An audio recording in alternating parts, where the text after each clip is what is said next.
मोनी के माता पिता हमेशा सोचते थे कि उनके यहाँ बेटे का जन्म हो तो उन्हें बेटियों की जिम्मेदारी नहीं उठानी पड़ेगी। लेकिन जब मोनिका का जन्म हुआ तो वे बहुत निराश हो गए। पहली संतान ही लड़की हुई है, हमारी किस्मत ही खराब है। मैं तो इसका मुंह भी नहीं देखूंगा। मेरे सामने इसे मत लाना। भगवान ही हमसे रूठे हुए हैं, नहीं तो पहले बेटा ही दे देते। मेरी सहेली नीता और मोहिनी के यहाँ तो पहले पहले बेटे का ही जन्म हुआ था। वे कितनी भाग्यशाली हैं। अब तो इंतजार ही करना पड़ेगा। अगली बार देखो, कहीं फिर लड़की हो गई तो तब तो हम कहीं के नहीं रहेंगे। लेकिन होनी को कौन टाल सकता है। किस्मत में जो होता है वही होता रहता है, उसे कोई नहीं रोक सकता। अगली बार फिर उनके यहाँ बेटी हुई तो उनके घर जैसे सन्नाटा छा गया। मधु तो बाकायदा रोने लगी, जैसे उसके यहाँ कोई शोक हो गया हो, कोई मर गया हो।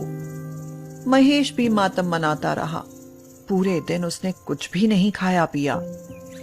हे भगवान, ये कैसी सजा दे रहे हो? क्या हम बेटे का मुंह नहीं देख पाएंगे? दो लड़कियां छाती पर मूंग दलने आ गईं। अरे ये तो पराया धन है। सब धन संपदा बटोर कर अपने घर चली जाएंगी। इससे हमारा वंश थोड़ी ही चलेगा। वे दोनों अपनी लड़कियों से अच्छा व्यवहार नहीं करते थे। उनके मन में जो घुटन थी वह अपनी लड़कियों पर उतारते थे।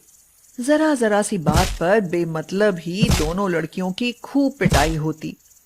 उनको ढंग से खाने पीने को भी नहीं मिलता था और नासमझ उम्र में ही वे उनसे काम भी करवाने लगे थे।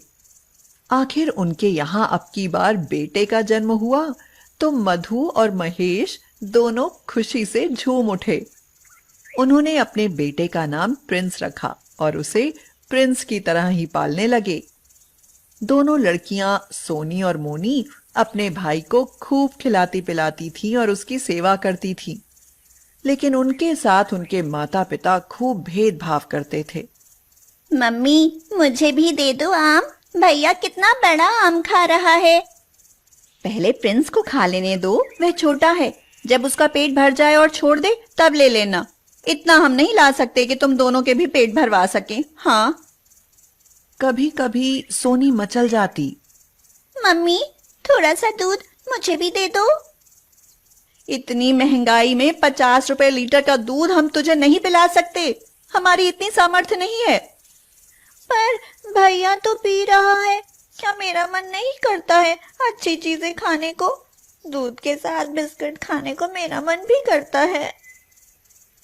तो वो लड़का नहीं है क्या? वो बड़ा होकर हमारी सेवा करेगा। तुम तो अपनी ससुराल चली जाओगी। वो कमा कर लाएगा, तुम बटोर कर ले जाओगी। ये बातें सोनी और मोनी को बहुत बुरी लगती थी। वे विरोध करके कहती, नहीं, हम ऐसा नहीं करेंगे। हम भी यहीं रहेंगे। अगर भैया तुमको कमाकर खिलाएगा तो हम भी तुमको कमाकर खिलाएंगे।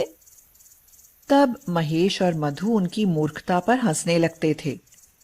प्रिंस के लिए कपड़े अच्छे आते थे, जबकि सोनी और मोनी के लिए फुटपाथ पर से सबसे घटिया कपड़े आते, जिनसे केवल शरीर ढका जा सकता था। उनमें कोई सुंदरता नहीं होती थी, वह तो भद्दे लगते थे। प्रिंस के लिए कितने अच्छे अच्छे कपड़े आते हैं। काश हमें भी इतने अच्छे कपड़े पहनने को मिलते। आसपास लड़कियों को देखो, कितने अच्छे अच्छे कपड़े पहनती हैं। उनमें सजी हुई वे कितनी सुंदर लगती हैं। लेकिन हमारे नसीब में नहीं है ये कपड़े। लेकिन महेश साफ कह देता, हमारी इतनी औकात नहीं है जो हम इतना खर्चा कर सकें। लेकिन लड़के को तो अच्छा पहनाना ही है। अरे वो लड़का है, बाहर अच्छे स्कूल में जाता है, तो उसकी इंसल्ट नहीं होगी क्या? तुम्हारा क्या है, तुम तो घर में ही रहती हो। सोनी और मोनी आपस में कहती, कोई बात नहीं, वह हमारा छोटा भैया है। सोनी और मोनी जब बड़ी हुई तो उनका एडमिशन गांव के सरकारी स्कूल में करवा दिया गया। सोनी और मोनी का हमें खर्च नहीं करना पड़ेगा। उन्हें स्कूल से वजीफा और ड्रेस भी मिलेगा और खर्चा भी। हाँ, और इतना सारा खर्च बचेगा तो प्रिंस को इंग्लिश मीडियम में पढ़ाएंगे। हाँ, अच्छी पढ़ाई होगी तो जीवन में वह कुछ बन सकेगा। लेकिन प्रिंस लाड़ प्यार में बिगड़ने लगा था। उसे ढेर सारे रुपए मिलते थे, पर वह उन सबको चटोरेपन में उड़ा देता था। थोड़े दिनों के बाद प्रिंस की जरूरतें बढ़ती चली गईं। पापा, 20,000 रुपए चाहिए। क्यों? मैं टूर पर जाऊंगा और कुछ सामान भी लेना है। पर बेटा, इतनी जल्दी जल्दी रुपए कहां से लाऊं? प्रिंस महेश पर अकड़ने लगा था। वह ऐंठते हुए बोला। देने तो पड़ेंगे ही। आखिरकार महेश को रुपए देने ही पड़े। उसके पास तो थे नहीं, तो वह अपने दोस्त से उधार मांग कर लाया। लेकिन महेश को प्रिंस के व्यवहार पर बहुत दुख हुआ। मधु, देखो प्रिंस पर कितने रुपए खर्च हो रहे हैं, लेकिन उतना अच्छा रिजल्ट नहीं आ रहा। जबकि मोनी और सोनी स्कॉलरशिप से पढ़ाई कर रही हैं और साथ ही साथ घर का भी काम करती हैं। तो क्या हुआ, वे लड़कियां हैं, उन्हें तो करना ही पड़ेगा। अब लड़के घर का काम थोड़ी ना करेंगे।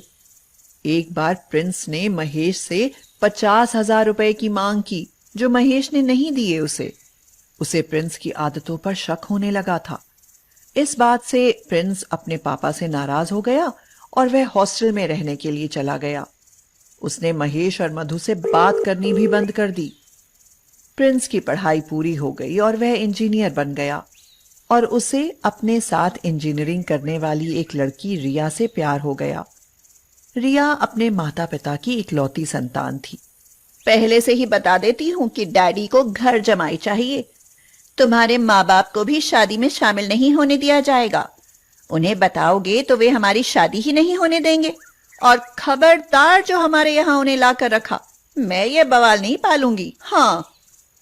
प्रिंस ने रिया से शादी कर ली और अपने ससुराल में ही रहने लगा। अब मधु और महेश बिना बेटे के रह गए। पिताजी, मेरा सिलेक्शन हो गया बैंक मैनेजर की पोस्ट के लिए। अरे वाह, ये तुमने कब फॉर्म भरा था? पिताजी, आपको तो टाइम ही नहीं मिलता जो मेरी कोई एक्टिविटी देखें आप। और सोनी, उसने भी तो किसी में अप्लाई किया था। हाँ, थोड़े दिन बाद उसका भी रिजल्ट आ जाएगा। कुछ दिनों के बाद मोनी को भी फूड इंस्पेक्टर के पोस्ट पर सिलेक्शन हो गया।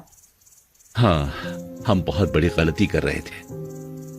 हमने हमेशा बेटियों के साथ भेदभाव किया, बेटे के ऊपर अंधाधुंध खर्च किया, लेकिन वो स्वार्थी निकल गया। हमें अपने साथ रखने तक से इनकार कर दिया, क्योंकि रिया फालतू बोझ नहीं चाहती थी। उन दोनों की आंखों से पछतावे के आंसू बह रहे थे। यह देखकर मोनी और सोनी दोनों उनके पास आकर बोली, पर हम आपको रखेंगे। चल हट, बड़ी आई अपने साथ रखने वाली। मेरे मम्मी पापा हैं, मैं अपने मम्मी पापा को अपने पास रखूंगी। हाँ। मधु और महेश ने एक दूसरे की ओर देखा और हंसते हुए बोले, तो झगड़ा क्यों कर रहे हो तुम दोनों? हम दोनों के पास रहेंगे 6 महीने। अब खुश? सभी लोग हंसने लगे। महेश और मधु को अपनी बेटियों पर नाज था।